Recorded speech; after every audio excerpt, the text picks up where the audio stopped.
एक गरीब किसान की दुख भरी कहानी। एक बड़ा ही धनवान आदमी एक गांव में रहता था। जैसे कि ज्यादातर पैसे वालों को होता है, इस धनवान सेठ को भी अपने पैसों का घमंड था। वह जिस गांव में रहता था वहां पर ज्यादातर लोग किसान थे। इन सभी किसानों के पास जितनी जमीन थी उससे कई गुना ज्यादा जमीन इस सेठ के पास थी।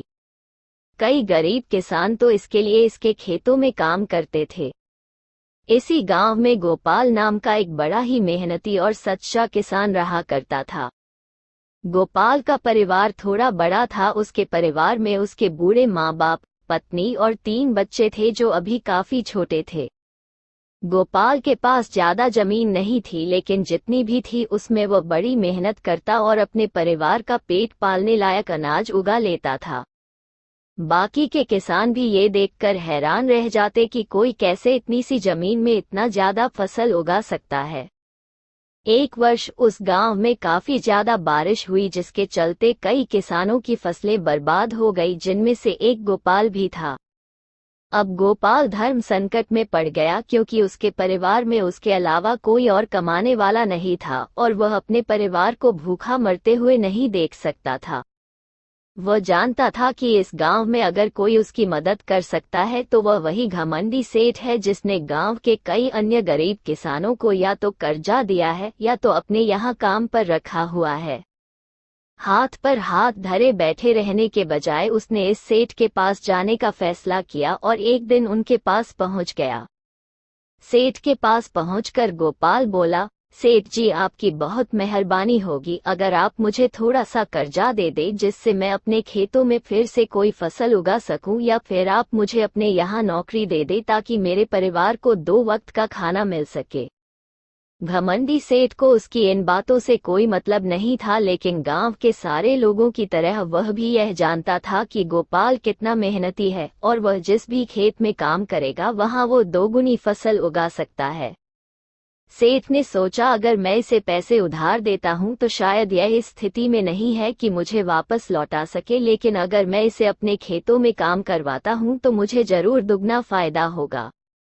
सेठ गोपाल से बोला, देख भाई, पैसा तो मैं तुझे दूंगा नहीं और मेरे पास अभी खेतों में काम करने के लिए कई किसान पहले से मौजूद है, लेकिन तुझ पर तरस खाकर मैं तुझे अपने खेतों में नौकरी देता हूं, पर मैं तुझे इसके लिए ज्यादा पैसे नहीं दूंगा। बाकी किसानों को मैं 300 देता हूं, मैं तुझे 200 ही दे पाऊंगा। मरता क्या न करता। गोपाल ने सेठ की शर्त मान ली और उसी दिन से सेठ के खेतों में काम करना शुरू कर दिया।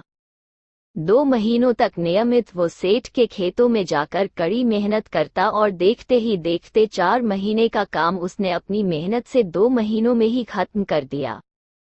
सेठ उसके काम से काफी खुश था, लेकिन वो कभी उसको ये जताता नहीं था।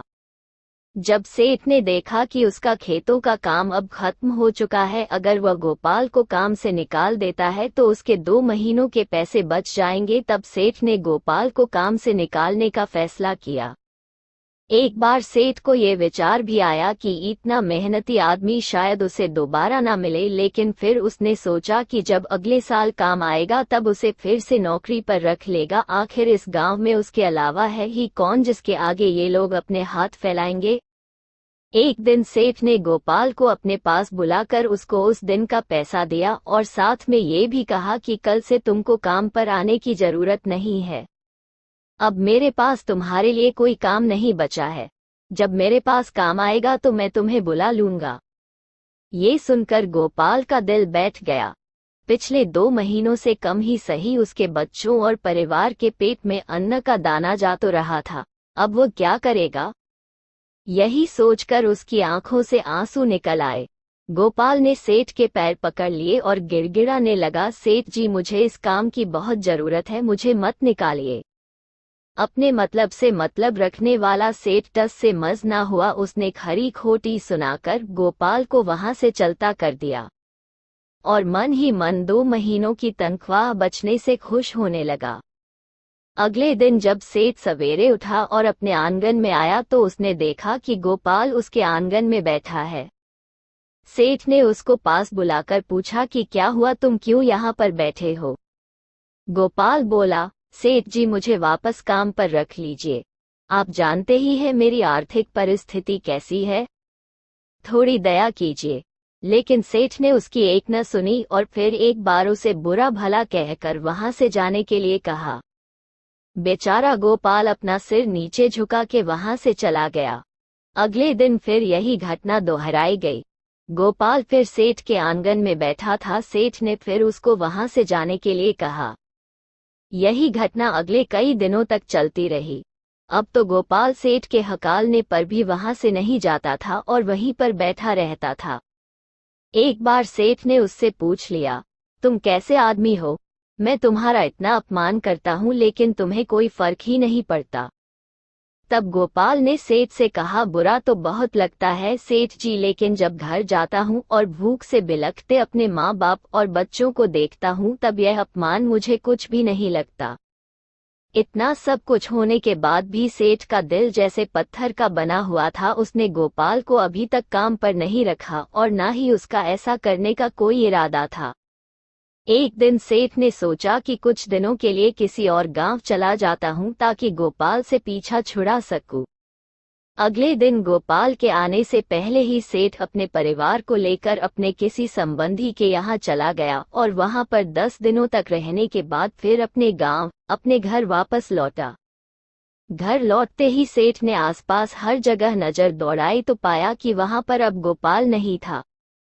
सेठ ने सोचा, मेरी तरकीब काम कर गई। लगता है गोपाल से अब पीछा छूट गया है। हालांकि अब सेठ के द्वार पर गोपाल नहीं बैठा था, लेकिन गोपाल का विचार अभी भी सेठ के मन में घर कर बैठा था। सेठ सोच रहा था, गोपाल इतनी जल्दी हार मानने वाला आदमी तो नहीं दिखता है। उसके साथ क्या हुआ होगा? क्या उसे कहीं कोई और काम मिल गया होगा या फिर और कुछ? इन विचारों ने सेठ को बेचैन कर दिया और आखिरकार सेठ को गोपाल की खबर लेने के लिए गांव में जाना पड़ा। सेठ को गोपाल का पता नहीं मालूम था, इसलिए अड़ोस पड़ोस के अन्य किसानों से पूछने पर पता चला कि गोपाल घायल हो चुका है और अपने घर पर आराम कर रहा है।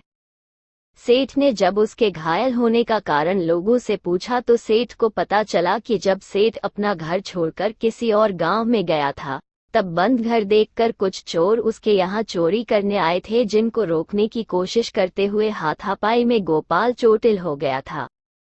ये सब जानने के बाद सेठ का पत्थर का दिल भी अब मोम की तरह पिघल गया। सेठ को अपने किए पर पछतावा होने लगा।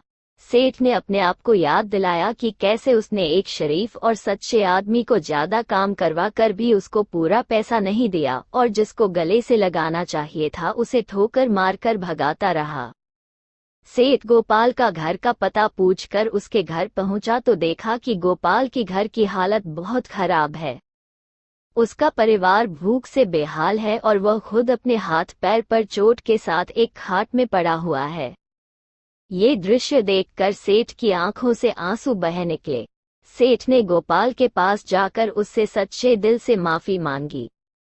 उसको उसकी मेहनत के पैसे दिए, उसका इलाज करवाया और उसको हमेशा के लिए अपने यहाँ काम पर रख लिया।